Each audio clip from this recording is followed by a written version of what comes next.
And we'll start first, if you don't mind, with your family and the pre-war years. You were 3 years old when World War II came directly to Yugoslavia in the spring of 1941 when it was attacked by Germany. Before we turn to the horrors of the war and the Holocaust, tell us what you can about your family and your life in those pre-war years. Well, my father's family had not been in Zagreb for a very long time. They had originally come through from the south, and my father was born in Romania, but as a child already they left, and they had come to Zagreb and established themselves there. By the time the late 30s came about, my grandfather had already passed away. So it was my grandmother there, and there were 6 siblings in that family. My father was only one of the siblings who was fairly involved in cantorial music, and as such, he eventually, even though he ran the brush making factory, he ended up, I think, visiting my mother's hometown. So my mother's family, as a cantor. Then. As a cantor, I think just for the holidays. My mother's family is from Ludbreg, and my mother was actually born there, but that family too had come previously from actually Czechoslovakia, from Slovakia, where my grandfather became a rabbi, trained to be a rabbi, and that they had 2 children when they came to Ludbreg, where there was a small Jewish community that wanted to have a rabbi, and so he came with 2 children, and subsequently they had 2 more children. One of them was my mother. And so the oldest daughter in that family, Giza, whom we saw in the photo, was actually 15 years older than my mother, and was sort of a surrogate mother, which of course made me be almost a surrogate grandchild. The family was well integrated in Ludbreg. From the photos that I see, because I certainly don't have memories of the time before the war, from the photographs and from what people told me, my grandfather served in the public schools to teach Jewish children, and then there was a priest who taught the Catholic children in the same school. In the same school. So, and I think there were sort of after-school classes, but there is a photograph, and I've donated it to the museum, so it's online. That's very interesting to me because you see the priest on one side and the rabbi on the other side, and the rest of the faculty. So that kind of always makes me think that relations in the town were good.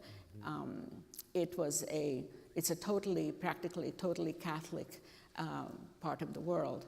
And then the Jews had come in fairly recent times. So that was that family. And then another person that played a role in that family is Ludovan Ljudević Vrančić, and he was the director of the Savings and Loan Bank. And one of his employees was my Aunt Giza. And there was a long time relationship, if I want to call it that. They were in love between Ludva and Giza, but they did not marry for a very long time because, I would imagine that one of the problems was that he was Catholic and she was Jewish. And there was a 10-year difference between them, but that wouldn't have mattered.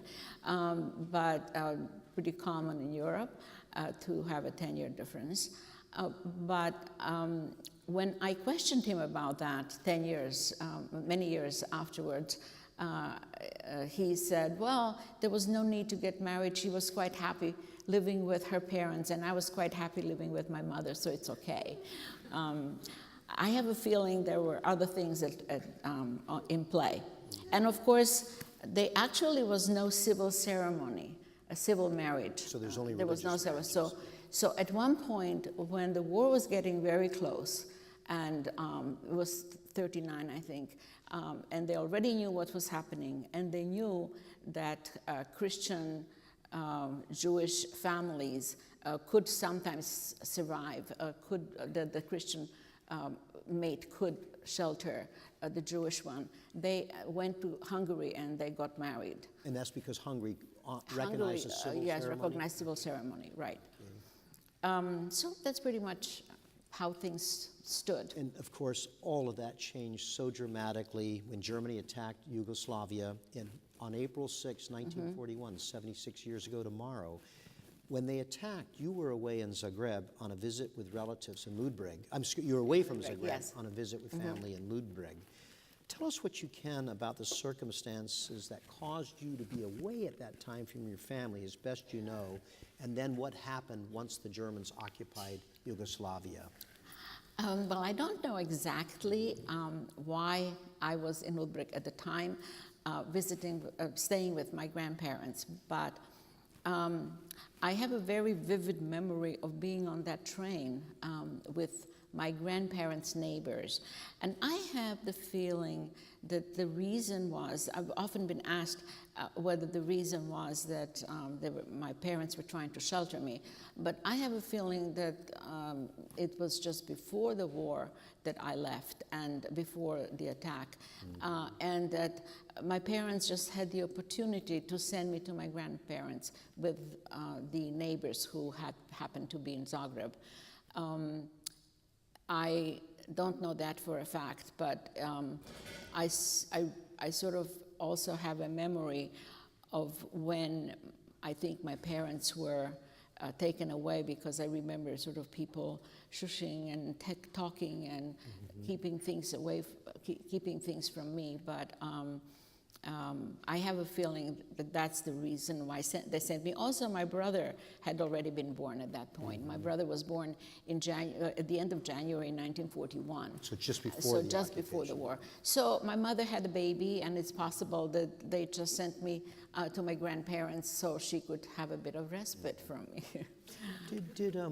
Did your parents or any other family members try to leave Yugoslavia before the Germans came in?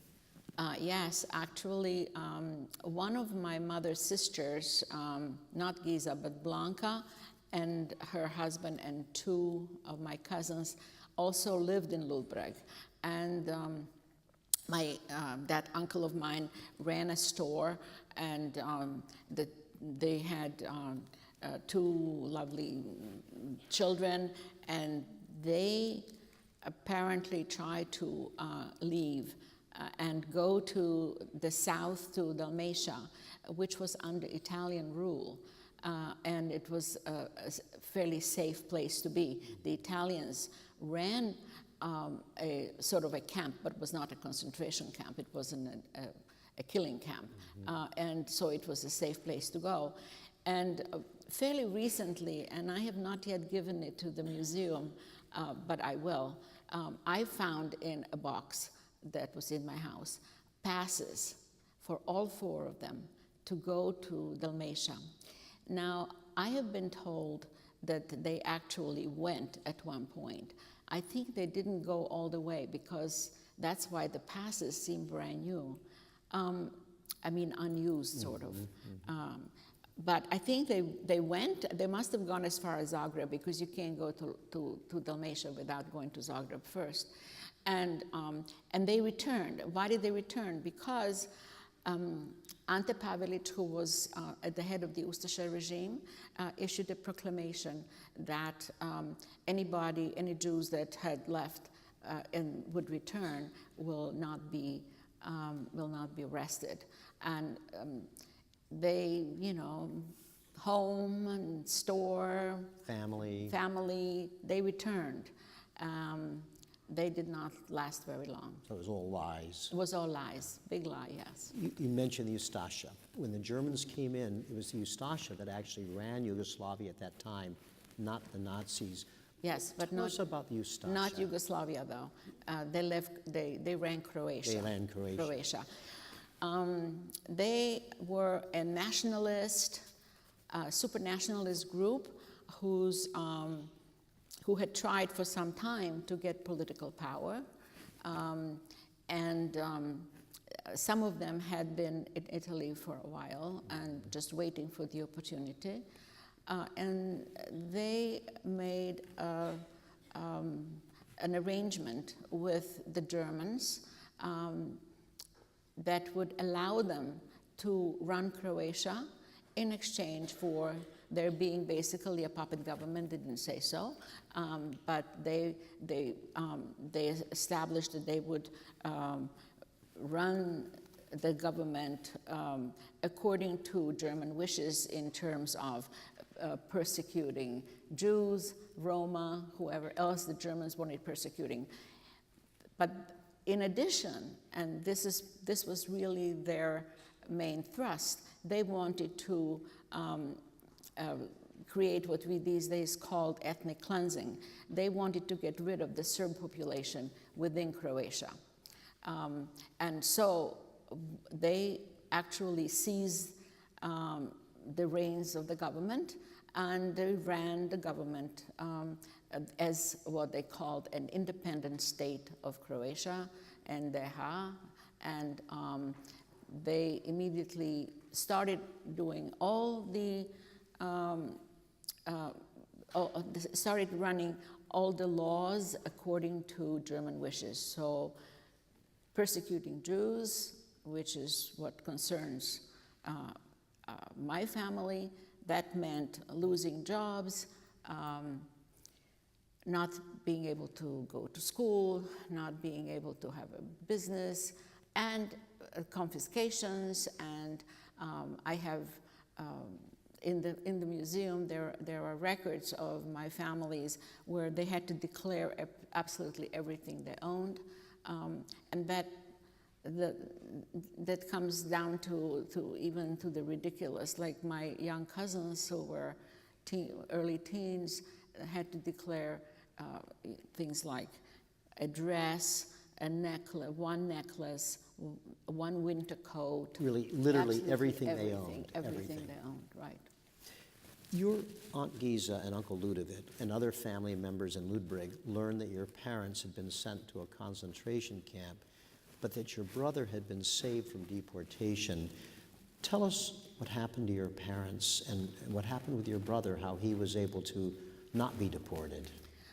So my parents were deported fairly early, and there was a holding area in Zagreb, and this is where they were taken. And they were, of course, as I mentioned, my brother was a baby at the time, and they took the baby along to this gathering camp. A housekeeper of ours went after them and asked the Ustashe who were running this camp if she could have the baby. And they very generously gave her the baby. I'm just being facetious, of course. And sometimes, that's one of the things that I can't imagine what it was like for my mother to hand the baby, but she did. And then the housekeeper called my Aunt Giza and her husband, and they came and got him, and they brought him to Ludbreg. And that's one of the memories that I have. I have a memory of that baby arriving and crying, and of course I was a spoiled little 3.5-year-old. And you had been staying with your Aunt Giza. Yeah, I've been staying with it was at my grandparents that he came. I remember that. And I remember, that's one of those memories. Of actually remembering him coming to the house. Yeah. So from then on, he was always with me. I don't know whether you want me to continue what happened to the rest of the people in Ludbreg, but in 1942, everybody was deported. And that's another memory. I was at that point, I remember being in Giza and Ludva's house, and it was sort of evening, and everybody was there gathered, and everybody crying and carrying bags and pillows, I remember, and saying goodbye to me, and my brother. At that point, he was already, walking, was a little boy, and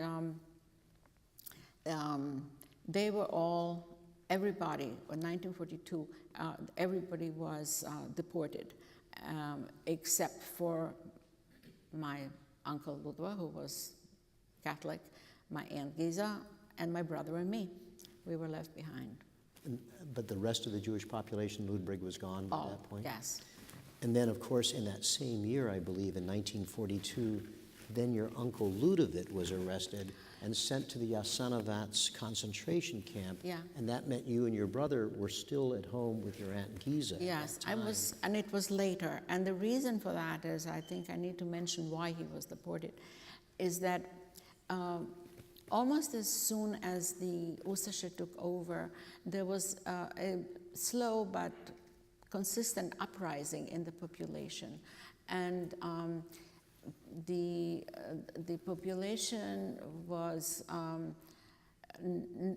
part of the population was willing to go along with the Ustasher, who now had an armed force. But the other part were people who joined the partisans, and there was a partisan uprising and beginning of fairly extensive fighting, and that fighting was fairly extensive around Ludbreg, or fairly frequent. And this was between Ustasha and the partisans? With Ustasher and partisans, yes. And so the reason why my uncle was arrested at that point. Because, as you said, he was not Jewish, he was a Catholic. He was not Jewish, he was Catholic, But he was yes. arrested. Because he was not the only person arrested. There were other people who were sort of the leading citizens of the town. Mm-hmm. And he certainly was. Not only was he a bank director, but he was also, the family was an old Ludbreg family. It was a minor aristocracy, and they had, he had been involved in just about anything civic one can think of. He had been a mayor at one point.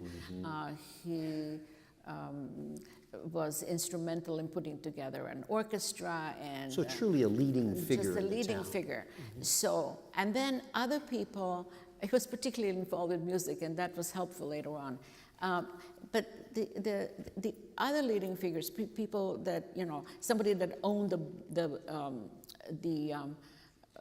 wasn't a bookstore exactly, but sort of the staples of the time, Mm-hmm.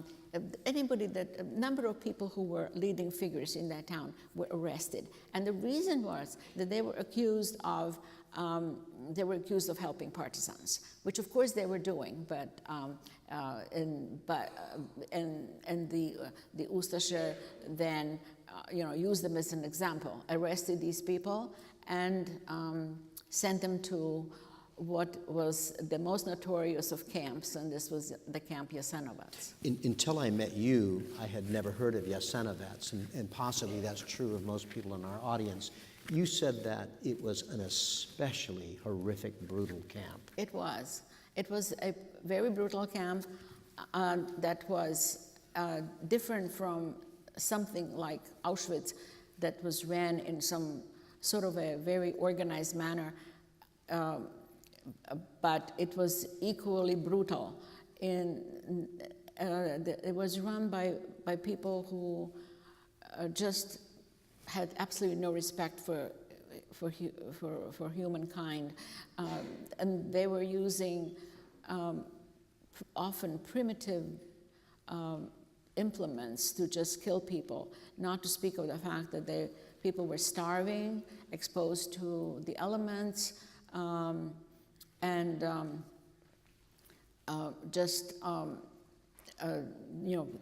hanging, killing with knives, throwing people in the Sava River that was just next door. It was a very brutal camp, and Jews, Roma, political prisoners like my uncle, and a lot of Serbs perished there. What do you know about your uncle's time while he was there? Well, he was, as I mentioned before, he was born in 1885, so he wasn't as young as my father, for example. And he came from a family that somehow seemed to not be in very good physical shape. And so this is how he lost almost a dozen of his brothers and sisters, and by the time I knew him. So he would not have really been able to withstand the treatment there. But they found out, the Ustashef knew that he had run a bank, so they put him in an office to run their paperwork. And that is how he managed to survive. And the other thing they wanted him to do, they knew that he could organize an orchestra or something, and they wanted to be entertained. He played the violin, and he put together a group, and he used to tell me how he would take as many people as he could to save them from having to work outside in the cold and rain and snow, and organize them to be in a choir, and then they would perform it for the Ustasha. And all of this kind of allowed him to stay alive. He also, I think I mentioned to you that he saw my father while he was there. My mother had already passed away, I think. But my father was still there. Actually, we know that my father survived to the end of the war. In Jasenovac. In Jasenovac, yeah. But at the end, there was a breakout, and he was among those who broke out of the camp and was caught and shot. But he was there he survived to the very end. My Uncle Ludva saw my father there, and he talked about it, how they were carrying bricks and rocks, and he worked also in an infamous factory that they had there for making chains or something like that. And while your uncle's there at Jasenovac, you and your brother are at home with your Aunt Giza. Yes. Until early 1943, Right. when Aunt Giza was denounced and deported. Tell us what you know about that, and then what happened to you and your brother. Well, one of the things that I must say is that in all of this, the town was shocked that all of these Jews were one day gathered and deported. They were not deported by local people. They were the Ustashi that came from elsewhere. But at one point, somebody pointed out that my aunt was there, that somebody denounced her, and the rest of the town was always very sympathetic to us and did not give us away. But there was somebody that pointed at my aunt, and so she was deported, and she was deported to Auschwitz. Now and I know that for a fact because we have documentation here in the museum now from Bad Arsan archive, and there is a card for her In great detail describing. saying she died of intestinal problems. At of Auschwitz. Course, in Auschwitz, you would die of intestinal problems. Why do you think you and your brother weren't taken at the same time? I think it was why. I never know why we weren't taken. It's a sort of a enigma. I would imagine it was because there were two possibilities. One, that they didn't seem to bother with children. They didn't know what, why bother, and little children. I mean, they took my cousins who were, teenagers. But I think the other reason is that we always happened to somehow be in the right place at the right time. And the other thing is that because we came from Zagreb, if I take a look, and there are books now with, list of Jews in that town, we are not on the list. And the reason, we came from another town. We were not part of that Jewish community. And so if they went through the list and collected everybody, You weren't on the yeah, I list. was not on the list. We were not on the list. So what happened when they took my Aunt Giza is that she asked, as she was rushing, I sort of remember some of it, but most of it was told to me later. She was rushing out to try and hide. Our house was, next to our house, there was another house that my two uncles, my two aunts, Giza and Blanca, were building. And we had neighbors, we had renters on the ground, in the ground floor, and the upstairs hadn't been finished. And so she tried to go upstairs and hide. But on the way, she told the neighbors on the ground The floor, renters down the below? renters down, she asked them to take care of my brother and me, and they did. So this was the Runyak family, and they were a family with 3 children. The oldest one was already a teenager, and they were all older than ourselves. And Mrs. Runyak worked as a nurse. She was particularly involved with taking care of people with glaucoma, and her husband was a painter. So it was just an ordinary local Catholic family, and they were willing to take us. And it was a very small apartment. We all crowded into 1 bedroom, sort of, they shared whatever they had with us. So that is where we were until my uncle happened to return from Jasenovac. Before you tell us about that, you and your brother were possibly and probably the only Jews left in the town. And again, nobody denounced you in that town. No. Said the Runyaks are hiding 2 little Jewish kids. That was the amazing part. Yeah. That's why, people say, oh, you can't expect people to do things like that, because they were in peril. But this whole town was really remarkable in that they didn't give us away. They know, after my aunt, which unfortunately, and we knew who that person was after the war. The one who denounced her. And after the war, my uncle, her husband, tried to find him, but he had escaped to Austria, and so Tramšek was his name, and that was the end of that. As you just started to tell us, of course, your uncle was released, but he was released after your Aunt Giza had been taken to Auschwitz. Yes. What happened when your uncle came home? Well, he tried to actually go after her and find her, and I think people still believe that they can do some things. I think he still believed that maybe he can get her out and save her. That was impossible. But the other part, which I'm not so sure I ever mentioned before, is that my Aunt Giza, they still all believe these, even the Ustasha, they believe that there is some kind of sense in this world.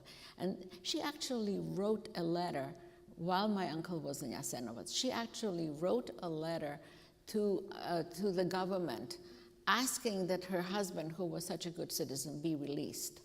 I mean, I would imagine she would have been scared to death to do such a thing, to even announce her existence. Right. But she did it. People had enormous courage sometimes, yeah. And some sense of hope or faith. Yeah, right. So your uncle comes home, he's lost. My uncle's come home and collects my brother and me, and now we are in this with him. And I think one other thing that I want to mention is that while we were still with the Runyak family, that family, as they were renters, and our house was all connected, with the same courtyard. And the Ustasha at one point bivouacked in that courtyard. And so here we were, totally exposed in a sense, you know, hiding in full view. And we learned very well to call Mrs. Runyak mother. And I knew well enough at that point, as they told me even later on, I would call Mrs. Runyak mom whenever it was necessary, because there would be someone present who was not to be trusted. But my brother was very devoted to her, and she to him. And he called her mom to the very end of his life. And you mentioned earlier that, of course, in Ludbreg was fierce fighting at times between the Ustasha and the partisans. So when your uncle came back, you were essentially, as you described it to me, living in a war zone. Right. Tell us about that time. Well, the partisans would be in the hills and in the forests.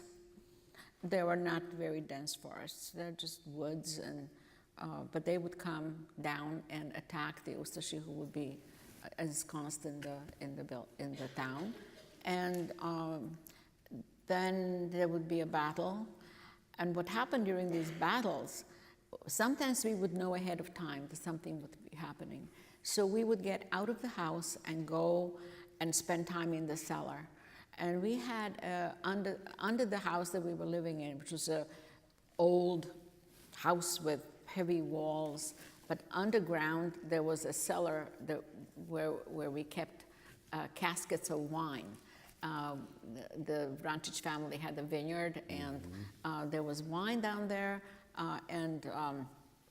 but it was dirt floor, small windows high up, lots of frogs on the ground, jumping about. But we would go and stay there. And there were times, I remember that we actually had some kind of cots, and we spent quite a few nights there when the battles were raging all around us. But there were times, there was one time in particular that I remember that we couldn't escape into the cellar because you had to get out of the house to go in, and the battle had started and we couldn't go out. So at that point, we had to stay in the house. And I remember one particular time when the Ustasha were on one side, and the partisan on the other side of the street, and they were shooting at one another, and the bullets were flying through our windows. So you could be safe where the walls were, but the windows let the bullets through. And at one point, I remember being very scared, being in one room, and I was sort of in a safe area in a corner, and my uncle was in the other room, and a bullet, and I was crying, and he came, and the bullet had gone through that bedroom window where he was and hit just exactly where he was. So in a sense, the fact that he came to comfort me saved his life. But the bullets had gone through the closets. We had these armoires made of nice walnut wood, and the bullets would go through and shatter the doors, and you see the bullet through. And then later on, when you took out a tablecloth or a sheet, it was all full. It's like children take napkins and make little designs. You told me that as the worst part for you as a young child, 5, 6, closing on 7 by war's end, was not fears of being deported like your parents or aunt. It was of being shot to death, of the war itself that was going on. Yes, because some of these battles were fairly fierce. There was one battle that was fought in our street, which after the war was called the street of the 17th Brigade. And this was your street? My street, yeah. But right now they've renamed it back to what it was before the war, so it's back to Gaieva. But I think, but there was a fierce battle, and the partisans were surrounded, and the last of them didn't want to give up, didn't want to surrender, and so they gathered in one house and threw a bomb among themselves and committed suicide. And it was like everybody was just, in shock afterwards. And even though people tried to hide these things from me, it was impossible. So with the Ustashe, for example, I don't remember after which battle, but they had caught so many partisans, and they, we used to have maids and who were taking care of me and the house, and one of them decided to take me to the main square at one point. I think we were going to see a movie, and she was holding my eyes, but I saw it, and there were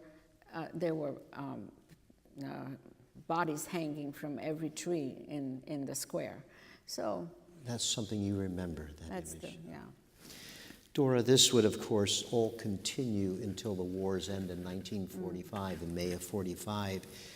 And when the war ended, it's you and your brother with your uncle. What then happened what did your uncle try to do to bring back some semblance of normalcy and resume a new life, if he could? What happened? Well, we went to school. I went to school. The awful thing that happened very shortly after the war, 1946, was that my brother contracted scarlet fever and died within 3 days. To backtrack a little bit, before that happened, my uncle was waiting for somebody to return, to see who will return. Somebody from the family. Somebody in the family. And actually, my parents did not return, grandparents did not return. Actually, almost nobody was there. So my uncle adopted my brother and me formally. This is where my name Vrancic comes from. So we were formally adopted, and then unfortunately my brother passed away. It was a tremendous shock. He was, what, 5 to years, me, but it was a old? great shock to I was born in 41, Yeah. so yeah. And he was he was really very much loved by a lot of people. He was a very cute little boy, very clever, used to recite poetry. Was just a very cute child. And even I had to admit it, but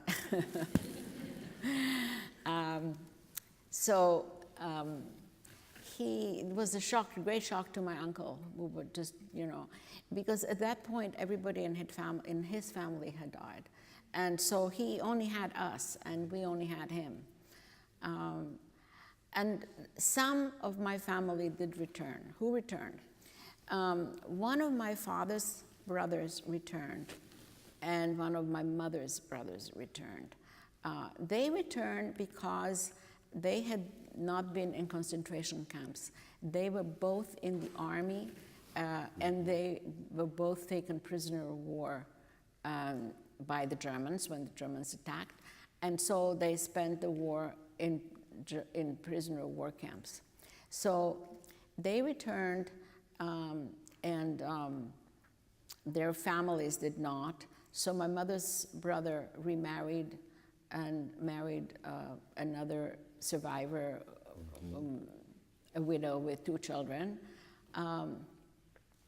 And my father's brother also came, and he in particular came to Ludbreg, and there was a bit of a problem because he wanted my brother and me.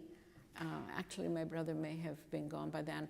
He wanted me to go with him, and he was again going to marry another survivor, and he was heading for what was then Palestine, and then later on Israel. And there was a dispute between my 2 uncles, and I was asked to make a decision where I wanted to go. And of course, I had no idea who this uncle who just came from Germany was. And my uncle, I adored Uncle Ludva, who was a wonderful person, very kind, and was basically my parent. And so I said, I'm staying. And so that was that. And you did. Yeah. And Dora, in the little time that we have left, because we want to have a little time for questions from our audience, let's go forward a little bit. Of course, now you're living under the communist authorities in Yugoslavia, and at some point, it's time for you to move on with your education. Tell us what you did to actually leave Yugoslavia. Okay, so I finished high school. I went to high school in a nearby town of Varaždin because there was, Ludbreg didn't have it's like 25 kilometers. And then I went to University of Zagreb afterwards. But during the time that I was still in high school, All still under the... Oh, everything. You couldn't go anywhere else, right? No, but in 1954, I think, I was also connected at one point with another member of my family that survived. Also, my aunt survived with the partisans. One of my my father's sisters, she also went to Palestine. But one of my uncles and his wife survived. They went from Hungary on Kastner train, another story, to Bergen-Belsen, and were rescued into Switzerland. And they wrote to me when I was still in high school or even middle school, when I was still in middle school.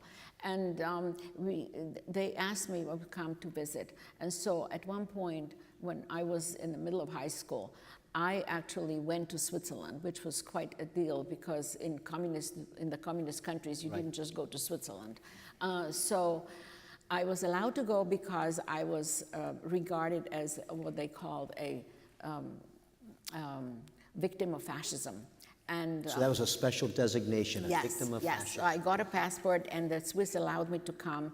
And my uncle Joži, who was a Baš, Josef Baš, he actually came to the border to meet me, because there I was, a young girl on the Orient Express by myself. But he came to meet me, and that's the first time that I had actually seen somebody of my family, that when I was more than a 7-year-old. Right.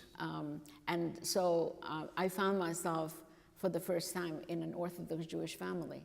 I had absolutely no idea of what, I always knew who I was. I knew I was Jewish. I knew even though I had been christened at one point during the war, trying to save me. But I knew I was Jewish, but I had no idea what it meant, and I didn't pay much attention. On the communist system, nobody was paying much attention to religion. Of any kind. Of any kind. So, but anyway, I adored my uncle immediately, and my aunt, and my young cousins, and so they invited me to come back. So when I finished my first year at the University of Zagreb, I went back to Switzerland to study French in Lausanne. We were living in Montreux. And you were able to leave again to go study for the same reason? Yes, I was allowed to go again. Once I went out and came back, it was okay. I could go back again. So, and I got the visa to go for a year to study. And I think you want to hear whom I met on the train. Yeah. You're reading my mind. I have to get that in before we turn to our audience. Okay. So on the train, there were some young people speaking English, and I had been an English major. I'd studied English all the way from, I think, 8th grade through high school, and I was an English major at the university, and so I was dying to hear what they were talking about. And they were talking about integration in the United States and the problems that some young children had to enter a white school, and it was a time of all the efforts at Little Rock at integration, and Governor Frau was standing at the door not allowing those children in. So after that discussion ended, I continued to speak with this young man who was trying to defend the United States, not defend what was happening, but trying to explain that not everybody in the United States would act as Governor Faubus did. And he was very grateful that President Eisenhower had sent troops to create a better atmosphere. So I continued talking with him, and we definitely liked each other and exchanged addresses. And then he left, and to go to catch a ship that was going back to the United States. He was American, and I went on to Switzerland, and I very soon got letters from him, and then I wrote back, and eventually, to make this long story short, he came back and we were married in Switzerland, and that's how I came to the United States. I wanted you to tell us that. All right. So I think we have a couple of minutes for some questions from our audience, and I think we're going to start actually with the first question that comes from the internet, if I'm correct about that. And then we'll turn to our audience. And there's going to be some microphones in the aisle for you to use. So Kai. Yes. Good morning, Dora and Bill. Mrs. Hornick's class in 6th grade, they're watching in Iowa, and they sent you a question via Twitter. They want to know, Dora, at what age did you learn what really happened, and at what age did you grasp what you and your family had experienced? So the question, it was hard to hear you, Kai. The question was, at what age did you grasp what happened to your family and to you? Yes. Yes, You were okay. young, Dora, when it happened. At what age did you really understand what happened to you and your family? At what age did you really understand what had happened to your family? I think I grasped what happened as soon as freedom came and nobody returned. Whether I internalized it, that's another story. It was sort of I remember, that people in the street used to ask me this question. People would stop me in the street and say, "Are you still hoping that your parents would return?" I just sort of, it's amazing, but I do remember people asking me that question. And I would say, "No, they're dead." Sort of like, and they would say, "But maybe they're someplace in Russia." I don't know why people had that sense. Because, of course, there were many people that had been taken to the Soviet Union at one point. And I understood that they were not coming back, and I was trying to be very brave about it. Let's see if anybody in our audience has a question. If you have a question, please wait for a mic to be handed to you. Make your question as brief as you can. I'll repeat it so we all hear it, and then Dora will respond. And I think we have one back over here. Okay, thank you very much. Hi, good morning. I just want to say thank you for sharing, and I appreciate it. My name is Ilan, and my question's a little off topic, but after being firsthand, seeing everything and all those atrocities, how do you feel about what's going on in Syria today? Do you feel like that's a genocide in itself, and do you think it's being handled correctly, or do you think the world is turning a blind eye to it? I don't know if Dora, you heard, the question was, in light of what's happening in the world, including places like Syria, your thoughts about that. I think one of the things that I'd like to say first is that, of course, this is an institution that's dedicated to educating and commitment to eradicating genocide. So that's the mission of the museum itself, and reminding people forever that we had the Holocaust. So I don't know that you want to get into that particularly here, Well, but any reflections? I can just say that, yes, it touches me very much, of course. It is impossible not to empathize and not to remember what happened to us, and how, not to think about people who are under such stress and strain and at the peril of their lives. I think, there are sometimes which I don't know why that picture of that little boy, I don't know, I'm sure it was, it went viral, I think, a little boy sitting in a truck and just staring ahead, and I thought, oh my God, he looks like my brother. It just, it's just impossible not to feel for them. Thank you, Dora. We got one more. Before we do that, I want to mention that when we close the program, Dora will remain on the stage, and so please absolutely feel free to come up here, meet her, get your picture taken with her, or ask her a question. I mean, that'll be a good time to go maybe into other topics. One more question.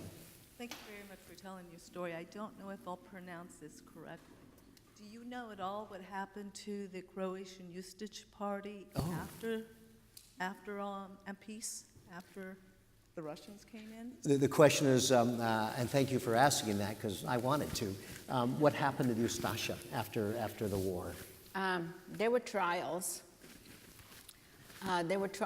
And many of them were executed and jailed, and there are still controversies about some of what happened.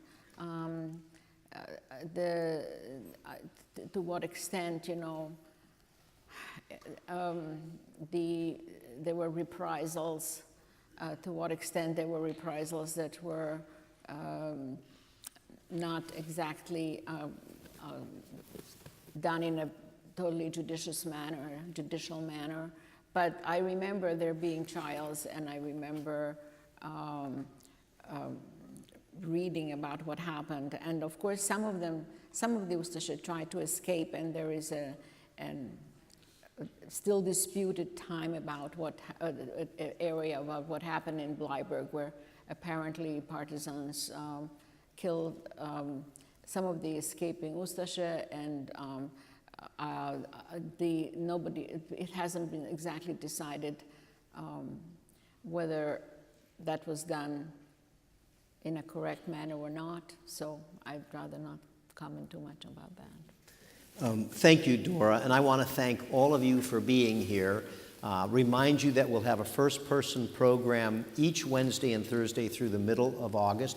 Before you get up, I'm going to turn back to Dora. It's our tradition at First Person that our first person has the last word, so Dora's going to say a few more comments. When Dora finishes, our photographer Joel is going to come up on the stage and take a video of Dora with you as the background. So please, if you can, stay seated for another couple of moments once Dora has finished. And again, Dora will remain on the stage, so if you'd like to come up here and ask her a question because you didn't have a chance to, or just say hi to her, please feel free to do that. So just because I knew that I would be given this moment, I gathered my thoughts yesterday and wrote down what I wanted to say, so forgive me for reading it. We are here in the most appropriate place, I think, to stop and think. What happens when people yield to political expedience, to demonizing those who seem different, to using hurtful language that can easily lead to painful consequences? We are living now in a difficult world. There are again people fleeing war and persecution, people who have nowhere to go. There are again some who, out of fear, would close the door and let them perish. But here we are, gathered to remember those who lost their lives to prejudice and hatred, and to honor those who often at their own peril sheltered others. And that gives me hope. It helps me to continue believing that understanding, tolerance, and compassion can and will prevail. So thank you for being here with me.